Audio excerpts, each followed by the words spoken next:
Halo pemuda berpotensi, kembali lagi di channel Rian. Nah, di video kali ini kita memasuki segmen Teenagers View About Something. Jadi di segmen ini saya akan bacot-bacotan atau bercerita memberikan opini saya tentang beberapa hal yang mungkin sedang hangat atau yang sedang naik daun. Saya rasa pasti banyak dari fans Mobile Legends Indonesia yang cukup kaget ya dengan bisa dibilang hasil dari M2 kemarin. Tim RRQ bertemu dengan tim Burmese Girls yang berasal dari Myanmar. Dan singkat cerita, RRQ turun di lower bracket dan bertemu dengan Brand Esports yang kemudian beberapa hari kemarin ini menjadi sebuah kenyataan. Tapi sayangnya meskipun tim Indonesia ini kuat atau bisa dibilang kita ini kuat, ternyata bisa dibilang negara-negara lain ini nggak mau kalah dengan kita. Kemudian tim-tim dari MPL ID untuk awalnya itu mulai untuk ya bisa dibilang mengikuti meta hypercarry yang dilakukan oleh Bigetron Alpha ini. Kalau di MPLI ini beda, Onyx kayak sedikit ya bisa dibilang ada beban lah kalau melawan tim dari luar negeri. Nah, singkat cerita kita masuk ke MPL season 6. Nah, di MPL season 6 ini bisa dibilang tim dari Indonesia kan berlaga di ya bisa dibilang di regionalnya sendiri atau di negaranya sendiri, melawan tim-tim yang bisa dibilang ya juga dari negaranya sendiri. Dimana kalau di MPL kan tim Indonesia pasti dong ketemunya dengan tim Indonesia, selalu seperti itu. Nah, dari situ dari kacamata kita para penonton, kita itu jadi bisa dibilang agak tenang lah, karena kita ini masih belum bisa lihat nih bagaimana potensi dari tim luar, bagaimana kekuatan dari tim luar. Ini kalau dari opini saya ya, karena ada juga beberapa penonton atau pengamat MPL yang bisa dibilang mereka ini udah ngamatin, selain mereka ngamatin MPL yang ada di Indonesia, mereka juga mengamati MPL yang ada di luar negeri. Jadi kecemasan ini bisa dibilang pudar untuk saya sendiri. Nah, singkat cerita, setelah MPL season 6, dimana di finalnya seperti yang kita tahu kan, di final MPL season 6 ini RRQ melawan Alter Ego, yang dimana kedua tim ini sama-sama kuat hingga di game terakhir saya masih ingat itu RRQ melawan Alter Ego berakhir dengan kemenangan RRQ, akan tetapi benar-benar hard game atau benar-benar susah hingga gamenya berjalan sekitar 40 menit. Nah, dari situ kalau dari pandangan saya, kedua tim ini yang bisa dibilang menjadi juara dan runner up ini sama-sama kuat banget dan juga bisa mengalahkan satu sama lainnya. Di situ saya pede dong, wah di M2 atau di MPLI yang kedepannya RRQ dan Alter Ego pasti juara. Nah, beneran dong, setelah MPL season 6 selesai kemudian ada MPLI. Nah, di MPLI ini Alter Ego bisa dibilang menang dengan mudah melawan tim-tim dari luar negeri. Bisa dibilang Alter Ego ini nggak mengalami kekalahan satupun, atau mereka bisa dibilang nggak terkalahkan lah di MPLI ini. Tim MPL Indo ini benar-benar kuat dua-duanya, jadi untuk bisa dibilang menghadapi M2 itu benar-benar easy kalau menurut saya pada saat itu ya.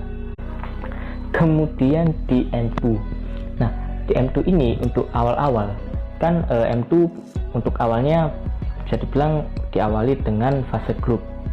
Nah, di fase grup ini Alter Ego dan RRQ berada di grup yang berbeda.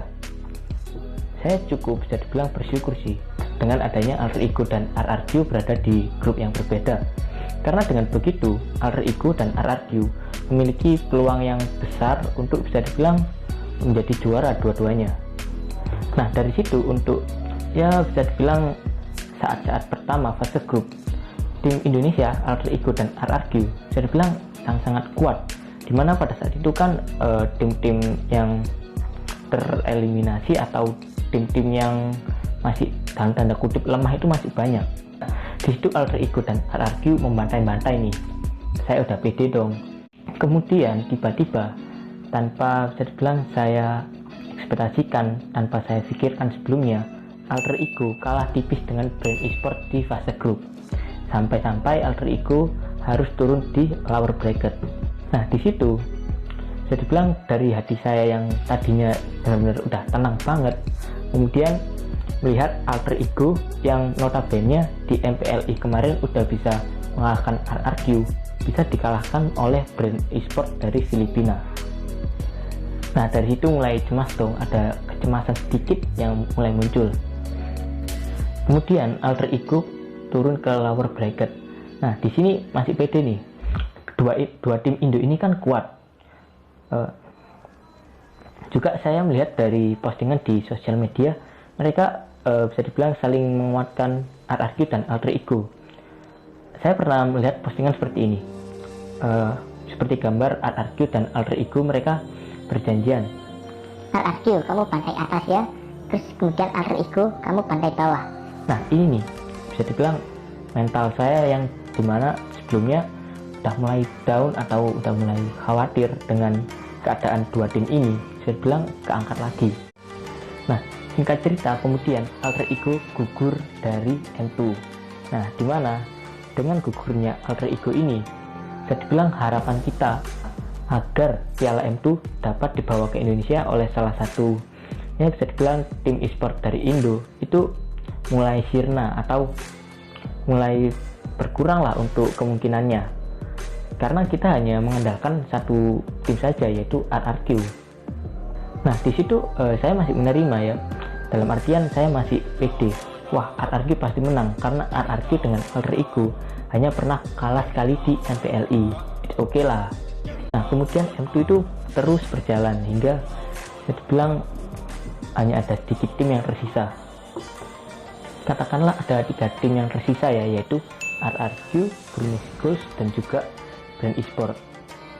Nah, di situ RRQ bertemu dengan Brunei Schools di upper bracket, kemudian Brand Esport bisa dibilang menunggu siapa yang kalah di antara kedua ini di lower bracket. Nah, setelah mengamati pertandingan antara RRQ dan Brunei Schools, di mana pada saat itu kan Brunei Schools ini kan match BO5.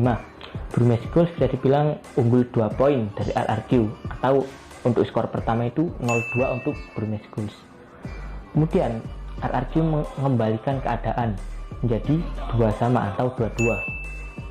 Nah, setelah 2-2 ini kan bisa dibilang ini kan match best of 5 atau BO5, dimana untuk kedua tim ini udah mendapatkan skor yang sama atau poin yang seimbang.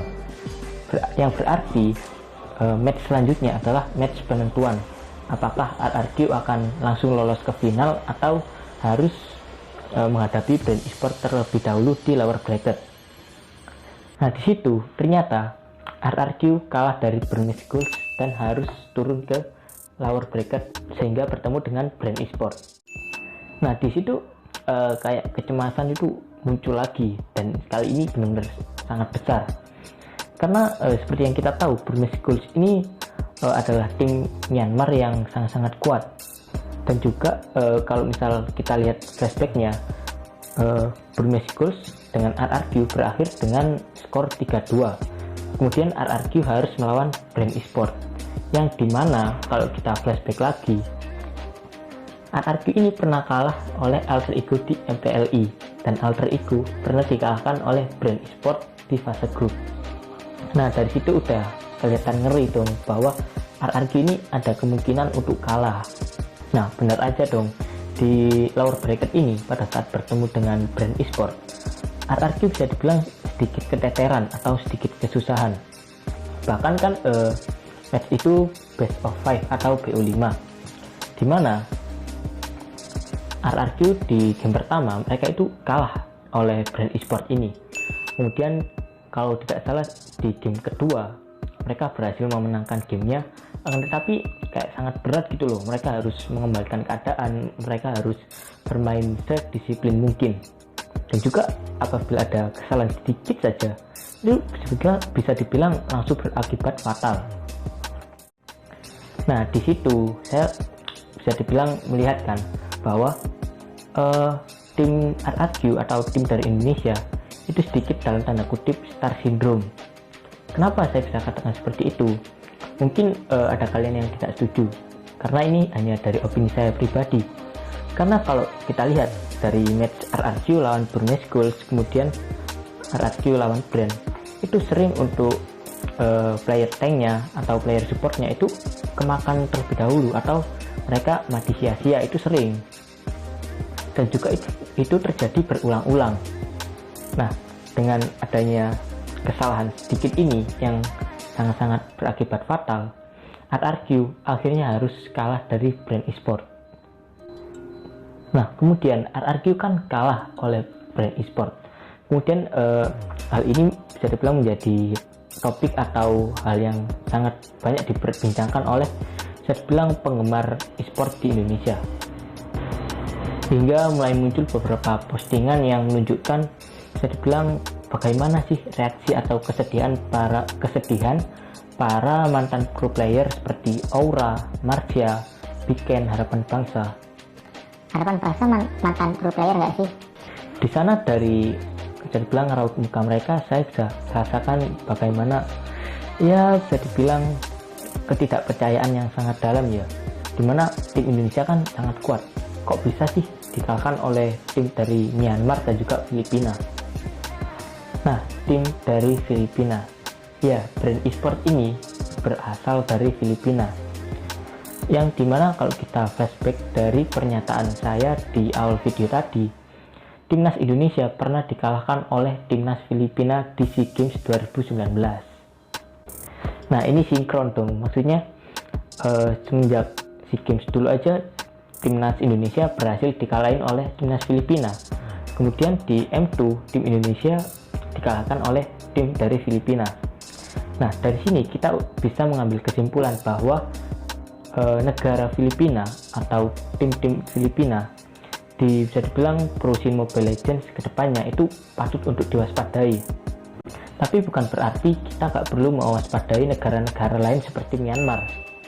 Katakanlah Myanmar ini kalau kita bisa dibilang ngerank atau ingin menaikkan peringkat kita di game Mobile Legends, Myanmar ini identik dengan player-player yang noob atau bisa dibilang pemain-pemain yang dalam tanda kutip bodoh atau lemah. Tapi kalau misalnya mereka sudah menjadi sebuah tim, kemudian kalian bertemu di rank, wah, Myanmar ini benar-benar sulit untuk dikalahkan. Bahkan pemain-pemain dari Indonesia pun benar-benar kewalahan untuk menghadapi Myanmar ini. Dan itu terjadi juga di pro scene-nya. Di pro scene kemarin, RRQ melawan Brunei Schools Indonesia dengan Myanmar, bisa dibilang RRQ juga kewalahan, meskipun bisa dibilang RRQ nggak sekalah dengan Brand Esport. Nah, di situ RRQ kan udah kewalahan dan berakhir mereka jadi bisa dibilang tim yang kalah dan turun di lower bracket. Nah, mungkin cerita itu saja yang bisa saya bagikan untuk video ini, untuk video Teenagers View About Something kali ini. Intinya tim-tim dari Indonesia ini masih tetap kuat, akan tetapi kita nggak boleh lengah, kita nggak boleh yang dikatakan oleh para anak-anak Mobile Legends itu star syndrome. Kita nggak boleh seperti itu. Kita harus respect dengan negara lain, dan juga kita ini masih bisa kalah, kita ini nggak bisa terlalu percaya diri. Nah, negara-negara mana sih yang patut untuk dibilang dicurigai? Yang pertama adalah Filipina. Filipina ini bisa dibilang benar-benar udah menunjukkan kekuatannya sejak 2019, kemudian di 2021 awal ini dia menunjukkan kekuatannya yang sebenarnya dengan Brand Esport menjuarai M2 ini. Kemudian Myanmar dengan Brunei Schools-nya itu bisa dibilang dari beberapa season lalu memang udah dicurigai oleh bisa dibilang para pro player dan mantan pro player. Dua tim ini sih yang bisa dibilang benar-benar harus patut dicurigai. Kemudian untuk tim seperti EVOS SG dan lain sebagainya itu masih bisa dibilang untuk saat ini nggak sekuat dua tim tadi seperti Brunei Schools dan juga Brand Esport. Akan tetapi tim-tim yang nggak sekuat dari dua tim ini bisa dibilang di season selanjutnya atau di M3 itu ada kemungkinan untuk menjadi bisa dibilang kambing hitam, menjadi sangat-sangat kuat seperti Brunei Schools dan juga Brand Esport ini. Oke, mungkin sekian untuk opini atau bacot-bacotan dari saya di video kali ini. Kalau kalian suka dengan videonya, jangan lupa like, comment, share, dan subscribe. Kita ketemu di video selanjutnya. Bye.